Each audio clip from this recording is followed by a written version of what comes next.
গোপালগঞ্জে চলমান উন্নয়ন কার্যক্রম নিয়ে সাংবাদিকদের সাথে মতবিনিময় করেছেন জেলা প্রশাসক। সকাল 11টায় জেলা প্রশাসকের সম্মেলন কক্ষে অনুষ্ঠিত এই মতবিনিময় সভায় সভাপতিত্ব করেন জেলা প্রশাসক মোহাম্মদ কামরুজ্জামান। গোপালগঞ্জ থেকে মনির মোল্লার প্রতিবেদনে দেখুন বিস্তারিত।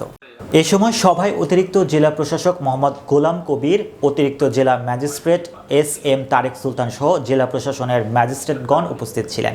সভায় জেলা প্রশাসক জেলায় বর্তমানে চলমান নানা উন্নয়ন কার্যক্রমের বর্তমান অবস্থা ও তার নেয়া গৃহীত পদক্ষেপ নিয়ে সাংবাদিকদের ব্রিফ করেন এবং জেলার উন্নয়ন কাজে সর্বাত্মক সহায়তা করার জন্য তিনি সাংবাদিকদের সহযোগিতা কামনা করেন।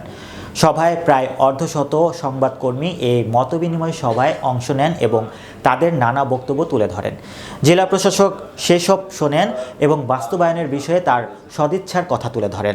এ সময় বক্তব্য রাখেন প্রেস ক্লাব গোপালগঞ্জের সভাপতি মোহাম্মদ জুবায়ের হোসেন, টিভি জার্নালিস্ট অ্যাসোসিয়েশনের প্রতিষ্ঠাতা ও যমুনা টিভির senior staff reporter Mozammel Hossain Munna, TV journalist অ্যাসোসিয়েশনের সভাপতি ও এনটিভির senior staff reporter Mahbub Hossain শারমাত, দৈনিক যুগের সাথী পত্রিকার স্টাফ রিপোর্টার মনির মোল্লা সহ আর অনেকে।